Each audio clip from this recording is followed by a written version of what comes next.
एक बार हमारे पास भी एक औरत आई थी, बहुत पहले सुनाया था मैंने। वो औरत आई, कहती मौलाना साहब ताबीज़ दे दो। क्यों? क्या मेरा पति मेरा कहना नहीं मानता। हमने कहा क्या चाहती हो कि तुम्हारा शौहर तुम्हारे कहने पे चले? तुम जहाँ कहो उठे वो उठे, तुम कहो बैठे तो बैठ जाए? क्या चाहती हो, तुम्हारा गुलाम बन जाए? तो कहा मौलाना साहब आपने तो मेरे दिल की बात ही छीन ली। देखिए औरतों की प्लानिंग। हमने कहा अच्छा ठीक है, चलो तुम्हारा शौहर ऐसा हो जाएगा, तुम क्या चाहती हो? कहा यही चाहती हो। हमने कहा नाम बताओ तुम्हारा। कैसा मौलवी है? हमने क्यों, क्या हुआ? नाम लूंगी अपने शौहर का। क्यों? अरे नाम लेने से तो तलाक हो जाएगी। हमारे बड़े बड़े मौलाना कहते हैं कि पत्नी को पति का नाम नहीं लेना चाहिए। हमने कहा अच्छा, और हमें उसके मुंह से नाम निकलवाना था। तो मैंने कहा कि अच्छा ऐसी बात है। हमने कहा जब तक तुम नाम नहीं बताओगी तो तुम्हारा पति तुम्हारा गुलाम कैसे बनेगा? ताबीज़ में नाम लिखा जाएगा, तभी तो तुम्हारा पति तुम्हारा गुलाम बनेगा। कहते अच्छा ये बात है कि हाँ। बुलाती है अपनी छोटी सी बच्ची को, वहाँ लला ललो बोलते हैं बरेली में। लड़के को लला, लड़की को ललो। ललो इधर आ। हाँ क्या तेरे पापा का क्या नाम है? बच्ची कहती है रहमतुल्लाह। मेरे पापा का नाम रहमतुल्लाह। हमने कहा रहमतुल्लाह? हाँ हाँ हाँ हाँ। हमने कहा ये तो रहमतुल्लाह बता रही है कि हाँ यही नाम है। हमने कहा क्या नाम है? कहा यही जो बताया बच्ची ने। फिर भी नहीं बोल रही, वो भी बड़ी ढीठ है। तो हमने कहा क्या नाम है? ये बच्ची सही से नहीं बोल रही कि वही बोल रही है। सही है क्या? क्या है बच्ची? रहमतुल्लाह। हमने कहा रहमतुल्लाह कि हाँ हाँ जो आप बोल रहे हैं वही है। तो हमने कहा ये नाम तो तुम्हें लेना पड़ता है। कि कभी नहीं लेती हूँ। हमने कहा तो इसका मतलब तुम नमाज नहीं पढ़ती हो? कहा नहीं नमाज 5 टाइम की पढ़ती हूँ। हमने कहा नमाज पढ़ती हूँ उसमें तो नाम आता है? कहा नहीं आता है। हमने कहा नमाज पढ़ती हूँ तो सलाम नहीं फेरती हो? क्या फेरती हूँ? हमने कहा उसमें तो आता है अस्सलामु अलैकुम बरहमतुल्लाह। रहमतुल्लाह आता है कि नहीं आता है? तो कहती है जब वो नाम आता तो नहीं लेती हूँ। तो हमने कहा फिर क्या कहती हो? तो कहती जब वो नाम आता तो मैं कह देती हूँ अस्सलामु अलैकुम ललो के अब्बा। मैं नाम नहीं लेती हूँ। अस्सलामु अलैकुम ललो के अब्बा, अस्सलामु अलैकुम ललो के अब्बा। बताइए ये हाल है। अल्लाह की कसम उस औरत ने ये जुमले कहे हैं, मुझसे कहे कि मैं नाम नहीं लेती हूँ। हमारे मौलवियों ने कहा कि नाम लेंगे तो तलाक हो जाएगी। बताइए लोगों ने ये बता रखा है, जबकि बीवी अपने पति का, बीवी अपने शौहर का नाम ले तो ये सुन्नत है, ये सुन्नत है। देखिए अल्लाह के नबी अपनी बीवी आयशा से कहते हैं आयशा जब तुम नाराज होती हो तो मैं समझ जाता हूं कि तुम मुझसे नाराज हो, और जब तुम मुझसे खुश होती हो तो मैं समझ जाता हूं कि तुम मुझसे खुश हो। हज़रत आयशा ने कहा अल्लाह के नबी कैसे? मैं तो कभी जाहिर नहीं होने देती हूँ अपनी नाराज़गी, फिर आप कैसे समझ जाते हैं? मैं नाराज़ भी होती हूँ तो हम जाहिर नहीं होने देते कि मैं नाराज़ हूँ, फिर आप कैसे समझ जाते हैं? फरमाया आयशा शौहर हूँ तुम्हारा, चेहरा पढ़ता हूँ, जानता हूँ तुम्हें। का नहीं बताइए आप मेरी नाराजगी का पता कैसे लगाते हो? फरमाया आयशा जब तुम मुझसे नाराज होती हो तो कहती हो किसी बात पर इब्राहिम के रब की कसम। क्या कहती हो? नहीं नहीं इब्राहिम के रब की कसम मैंने ऐसा नहीं किया, इब्राहिम के रब की कसम मैंने खाना खा लिया, इब्राहिम के रब की कसम। जब तुम मुझसे नाराज होती हो तो कहती हो इब्राहिम के रब की कसम, और जब तुम मुझसे खुश होती हो तो कहती हो मोहम्मद के रब की कसम। मोहम्मद के रब की कसम मैंने खाना खा लिया, आप दिखाइए। अल्लाह के नबी मोहम्मद आपके रब की कसम, मोहम्मद के रब की कसम। आयशा जब तुम मेरा नाम लेती हो तो मैं समझ जाता हूं कि तुम मुझसे खुश हो। आयशा की उम्र कितनी है? 9 साल। और अल्लाह के नबी की उम्र कितनी है? 54, 54 साल। लेकिन मियाँ और बीवी के दरमियान इतनी लंबी उम्र का फासला होने के बावजूद आयशा क्या कह रही हैं? मोहम्मद के रब की कसम। और अल्लाह के नबी क्या कह रहे हैं? नाम लो। क्या कह रहे हैं? नाम नहीं लेना चाहिए। हैं मैं पति हूँ। क्या कह रहे हैं? जब तुम मुझसे खुश होती हो तो मैं समझ जाता हूँ कि खुश हो, क्योंकि तुम कहती हो मोहम्मद के रब की कसम। यानी बीवी जब अपने पति का नाम ले तो ये मोहब्बत की अलामत है, मोहब्बत की अलामत है। मैं तो कहता हूँ कि नाम लेना चाहिए, हर औरत को नाम लेना चाहिए। कुछ जाहिल औरतें क्या कहती हैं? बच्चे का नाम है फरीद तो अपने पति को बुलाएंगी, आदमी का नाम है सलीम तो ये सलीम नहीं, ए फरीद के पापा सुनो। और जब तक फरीद नहीं था तब तक क्या कहती थी? शादी तो तेरी सलीम से हुई है ना, फरीद तो 1 साल के बाद आया है ना। 1 साल तक वो क्या था? ए जी, ओ जी, बस कहां तुमने अपने आप को बना लिया। ए जी सुनो, अजी सुनो। और जब बच्चा पैदा हो गया, ए फरीद के पापा, ए नसीम के पापा। ये अजीब सिस्टम है, नाम लो डंके की चोट पर। तो मेरे भाइयों, हजरत फातिमा ने भी क्या कहा था, आए अली, जब मेरा इंतकाल हो जाए तो मुझे रात की तारीकी में इशा के बाद मुझे कब्रिस्तान ले जाना दफनाने के लिए, दिन के उजाले में नहीं। फातिमा ने नाम लिया, अली जब मेरा इंतकाल हो जाए तो दिन के उजाले में मुझे दफन मत करना, कब्रिस्तान मुझे इशा के बाद ले जाना। फरमाया, फातिमा ऐसा क्यों कह रही हो? अगर तुम्हारा इंतकाल फजर के बाद हो जाए तो क्या मैं इशा के बाद ले जाऊं? तुम्हारे नबी ने, तुम्हारे अब्बू ने तो कहा मैयत को जल्दी कब्रिस्तान ले जाओ। कहा सब कुछ ठीक है, लेकिन मुझे रात में कब्र में ले जाना, रात में दफनाना। कहा क्यों? कहा अली, मैं नहीं चाहती हूं कि मेरे मुर्दा जिस्म पर पड़े हुए कफन पर भी किसी गैर मर्द की नजर पड़े। मेरे मुर्दा जिस्म पर पड़े हुए कफन पर भी किसी गैर मर्द की नजर पड़े। यह था पर्दा। यहां तो एक कुतिया के पीछे 10-10 कुत्ते लगे हैं। सीखो पर्दा। यह पर्दा था, मेरे मुर्दा जिस्म पर पड़े हुए कफन पर भी किसी गैर मर्द की नजर ना पड़े। ये दिया है मोहम्मद की बेटी फातिमा ने इस्लाम का पर्दा। ये बताया है मोहम्मद की बेटी फातिमा ने कि पर्दा ये होता है, और इसी की दावत दी और इसी की तबलीग की है। मेरे प्यारे साथियों, सहाबा किराम ने अपने खून से सींचा है इस इस्लाम को। कभी मजाक मत उड़ाना। मौलवी जर्जीस ने फोटो तस्वीरें सब बताई हैं, इसको अपने दिल पर मत लेना। ये सोचना कि जर्जीस ने सुनाया क्या है। ये उसी नबी का फरमान है जिस नबी का पीछा इस तयागी ने किया है। 12 और नबी की 11, मोहम्मद की 11 बीवी। एतराज करता था ना, मोहम्मद की 11 बीवी पर बड़ा एतराज था। जिस धर्म में गया है उस धर्म में कृष्ण कन्हैया जी की 16,108 थी। चला मुंह, खोल अपना थूथड़ा। क्या बोलेगा?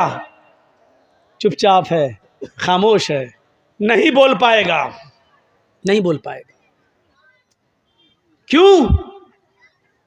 जिस चीज, जिस मकसद के लिए गया है वो उसको पूरी हो रही है। केसों से बचने के लिए, और जो घोटाले और घपले किए तो उससे बचने के लिए, और मजीद दौलत पाने के लिए जहां गया था। इंसान दौलत के लिए इंसान क्या करता है?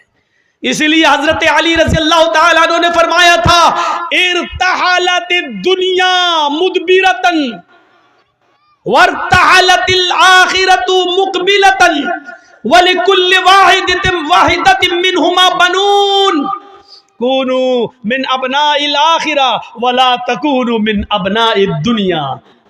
सुनो मेरे भाइयों, हजरत अली ने क्या कहा था? बुखारी शरीफ की हदीस के अल्फाज हैं। हजरत अली कहते हैं, इर्तहालत दुनिया मुदबिरतन। लोगों, ये दुनिया जो है जिसके पीछे तुम पड़े हो, सोना और चांदी, दौलत, पैसा और माल जिसके पीछे तुम पड़े हो, ये दुनिया तुम्हें पीठ दिखाकर भाग रही है। वर्तहलतिल आखिरतु मुकबिलतन, और आखिरत तुम्हारे सामने आ रही है। आखिरत तुम्हारे सामने आ रही है। अच्छा सुनिए, मेरी उम्र इस वक्त 40 के करीब हो चुकी है, 1-2 साल ऊपर ही है, कम नहीं है। तो 40 साल का मतलब क्या हुआ है? 40 साल, मान लीजिए अल्लाह ने मेरी जिंदगी 70 साल की दी है, तो इसका मतलब क्या हुआ? एक मिसाल दे रहा हूं। 40 साल दुनिया ने मुझे पीठ दिखा दिया है। दुनिया मुझे पीठ दिखा चुकी है। 40 साल मुझे पीछे छोड़ चुकी है। दुनिया ने मुझे 40 साल के पीठ दिखा दी है।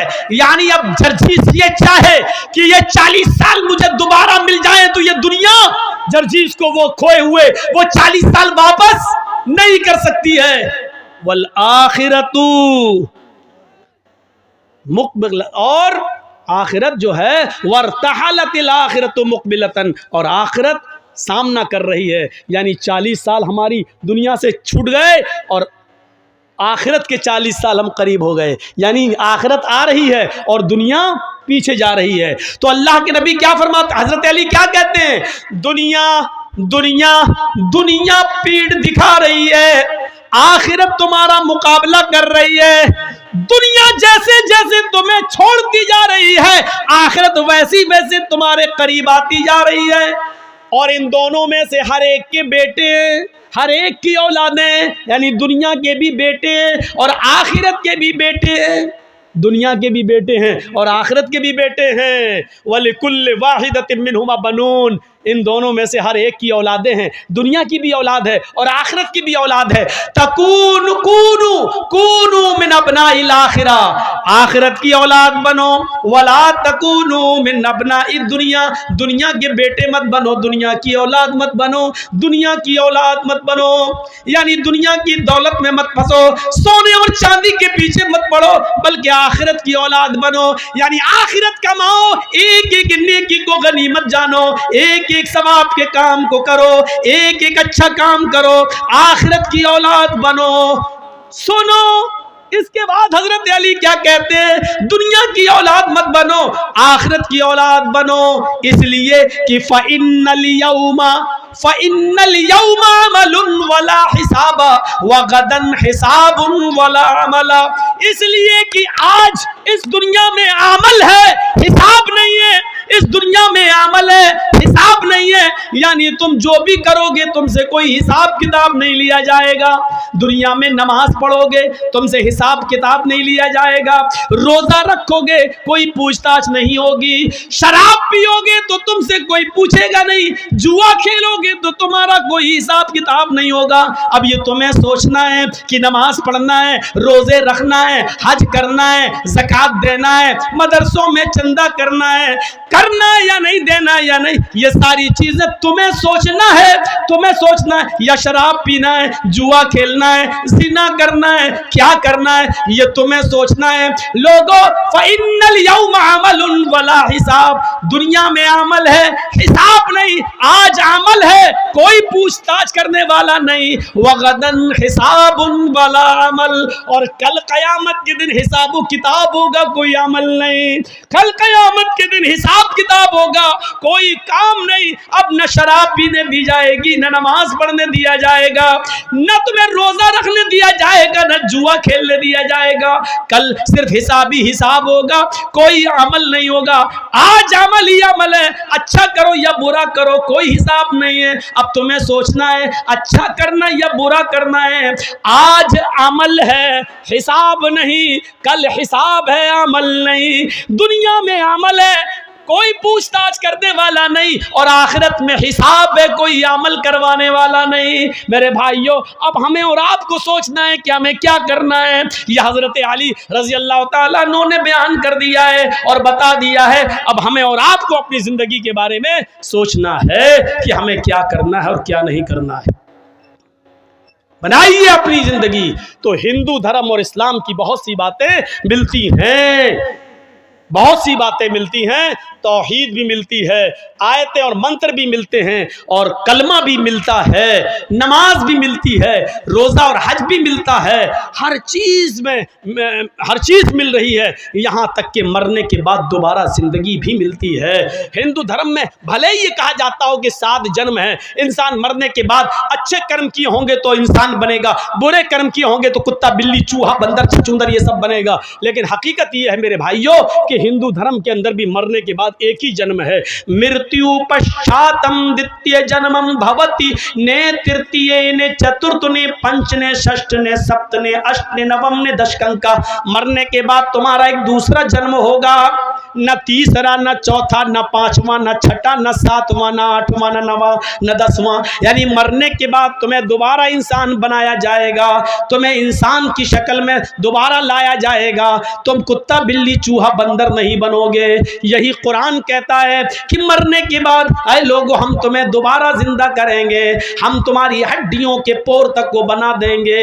क्या तुम ये समझते हो? अयहसबुल इंसानु अल्लन नजमा इज़ामा, इंसान ये सोचता है कि हम उसकी हड्डियों को हरगिज़ जमा नहीं कर पाएंगे। बला कादिरीना अला अन नुसव्विया बनाना, अरे हड्डियां तो छोड़, हम हड्डियों उंगलियों के पोर तक बनाने के ऊपर कादिर हैं। उंगलियों के पोर क्या हैं? ये उंगली है, ये पोर है। और अल्लाह ताला ने यह उंगली क्यों कहा है? उंगलियों के पोर भी, यानी मरने के बाद इंसान की हड्डी गड्डी सब मिल जाए, सड़ जाए, गल जाए, कुछ भी हो। और जब क़यामत के दिन अल्लाह जिंदा करेगा तो अल्लाह कह रहा हम हड्डी नहीं, उंगली नहीं, उंगलियों के पोर तक बनाने पर कादिर हैं। जैसा था वैसा। आज आप देख लीजिए, एक उंगली दूसरे इंसान की उंगली से अलग होती है। आपने आधार कार्ड बनवाया है, आपका वो लगा होगा फिंगरप्रिंट, आपने गए होंगे ऐसे ये अंगूठा। क्यों? हर इंसान की एक उंगली पूरी दुनिया के इंसानों की उंगली से टच नहीं हो सकती है। देखने में बराबर लग रही है, एक जैसी है, लेकिन हर एक की अलग अलग है। मौलाना जरजीस साहब ने इंडिया में पासपोर्ट बनवाया, फिर नेपाल चले गए, नेपाल की भी नेशनलिटी ले ली, एक मिसाल दे रहा हूँ, और उधर से पासपोर्ट बनवा लिया। अब जैसे ही पासपोर्ट बनवाने जा रहे हैं, उसने कहा चलिए फिंगरप्रिंट दीजिए। जैसे ही फिंगर हाथ रखा उंगली, उसने साफ कह दिया कि ये पासपोर्ट तो मोहम्मद जरजीस के नाम से इंडिया में बन चुका है।